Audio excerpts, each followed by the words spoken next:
There are fast cars, and then there are the ones no one expects to be. Long cars, heavy, built, in theory, to carry family, groceries, luggage. Cars that, at first glance, shouldn't have anything special about them. But this is where everything changes. Because in a time when muscle cars dominated the streets, some manufacturers did something unusual. They took that same concept of raw power and hid it in the least logical place possible: wagons. We're talking about massive engines, big blocks, setups that, in many cases, were the most powerful available. And some of them were quick enough to make cars that should have beaten them uncomfortable. 1969 Dodge Coronet. This car didn't look fast, and that was its biggest advantage, because at first glance, it's exactly what you'd expect from a late 60s wagon. Long, simple, completely family-oriented, straight lines, understated design, nothing that suggests anything special. A car built to carry people, not to race. But this is where everything changes, because under the hood, it could hide something completely different. Not just a V8, but the 440 Magnum, one of Mopar's biggest and most respected engines of the time. We're talking about around 375 horsepower,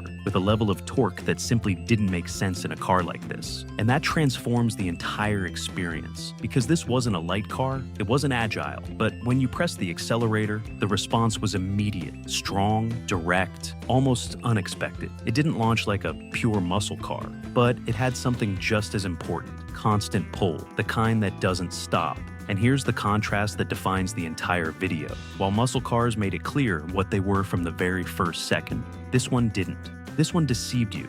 It looked slow, it looked heavy, it looked boring. Until it wasn't. And there's a detail that makes it even more interesting. At the time, this kind of setup wasn't common. Most wagons came with much calmer engines, focused on economy and durability. But if you checked the right option box, you ended up with something completely different: a family car with the heart of a muscle car. 1972 Ford Torino.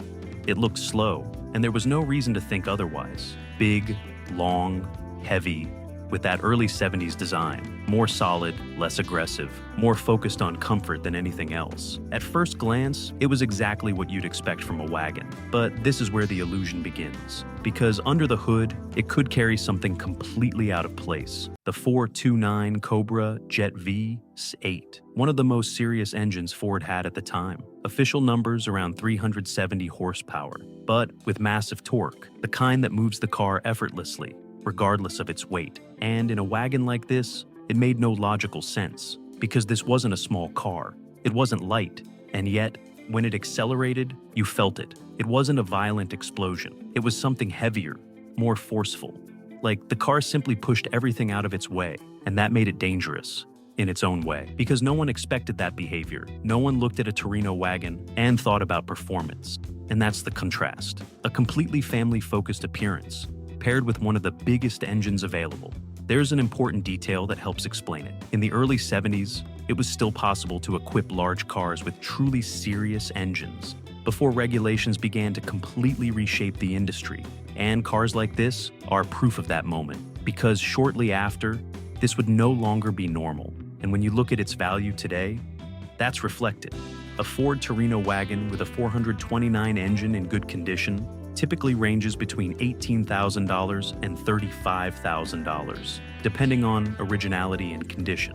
1970s Chevrolet Chevelle. This car didn't look dangerous, but it was. Because when you see a Chevelle wagon, the last thing you expect is a 454 under the hood. It looks clean, family-oriented, even elegant in its simplicity. Nothing exaggerated, nothing aggressive, but that is exactly what makes it work.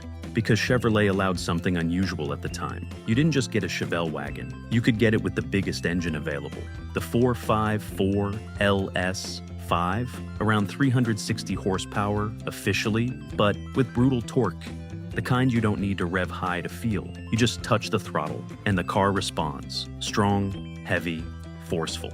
And that completely changes the perception, because this is no longer just a family car.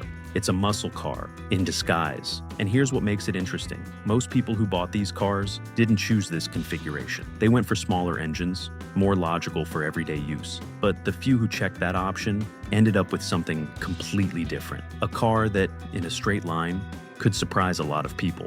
And here comes the perfect contrast for the video. While a Chevelle SS made it clear what it was from the first second, this one didn't. This one looked calm until it wasn't. And that makes it even more interesting today. Because when you look at its current value, that duality starts to show. A Chevelle Concours Wagon 4 5.4 in good condition typically ranges between $25,000 and $55,000, with well-documented or restored examples going even higher.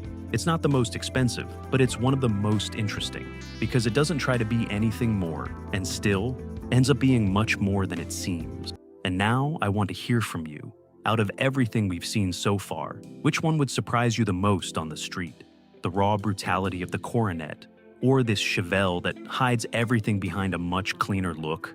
Let me know in the comments. 1970 to 1972 Plymouth Suburban. This car looked huge and nothing more, because when you see it, the first thing that comes to mind isn't speed. It's size, long, heavy, with that typical Mopar design of the era, completely focused on space and presence. There was nothing about it that suggested performance, but that doesn't tell the full story, because under the hood, it could hide something much more serious. Most people stuck with calmer engines, but those who checked the right option ended up with the 383 V8, and in some cases, even the 440. And that's where everything changes, because we're talking about engines already used in muscle cars, placed inside a wagon that looked like it was built only for family duty. Around 330 horsepower in the 383, and similar or higher figures in the 440. But what really matters here isn't just horsepower, it's torque, the kind that moves the car effortlessly, the kind that pushes even when you don't expect it. And in a car this size, you feel it. It wasn't fast in the traditional sense, but it was forceful. You pressed the accelerator, and the car simply responded. No drama, no warning, no need to look aggressive. And that's the contrast. Because this car doesn't deceive by being subtle, it deceives by being logical. Everything about it says, I'm slow, but it's not as slow as it should be. There's an interesting detail here. Plymouth didn't design this car with performance in mind, but by allowing these engine options, they unintentionally created something that today fits perfectly into the sleeper concept. Something that wasn't planned, but worked anyway. And when you look at its value today, that reflects it. A Plymouth Suburban with a 383 or 440 in good condition typically ranges between $15,000 and $35,000, depending on condition and configuration. 1970 to 1974 Pontiac Catalina Safari. This car didn't look special, and that's exactly the problem, because the Catalina Safari went completely unnoticed. Simple lines, massive proportions, and that typical American wagon look that didn't try to stand out. It was just another family car, or at least that's how it seemed. But Pontiac, at that time, had a different mindset. It wasn't just about comfort, it was also about character, and that was hidden where almost no one looked. The 455 V8. It wasn't an engine built to impress on paper. In fact, its official rating was around 300 horsepower in the early years, dropping later due to regulations. But that's not what matters here. It's how the car moved, because this wasn't a car that needed explosive acceleration to impress. It was a car that moved with authority, the kind that doesn't seem rushed, but never falls behind. On the highway, that's where it truly showed its character. Steady speeds, surprising stability for its size, and a feeling that it always had more to give. It wasn't explosive, it was dominant. And that's what makes it different in this list. Because here, we're not talking about a car that surprises at a stoplight. We're talking about one that, without making noise, could keep up with much more serious machines. And that's the contrast. A completely ordinary appearance, but a mechanical presence you could feel at all times. There's an interesting detail. Pontiac, at the time, was known for adding a more performance-oriented edge to everything it built. Even in family models like this, it wasn't accidental. It was part of its identity within General Motors. And this car proves it. When you look at its value today, that logic still applies. A well-preserved Catalina Safari wagon, 455, typically ranges between $18,000 and $40,000, with cleaner examples going a bit higher. And now, I want to ask you something. If you had to pick one to drive every day, would you go with this Catalina, comfortable and quietly capable? Or would you prefer something more obvious and aggressive from the ones we've seen before? I want to see what kind of car you'd choose.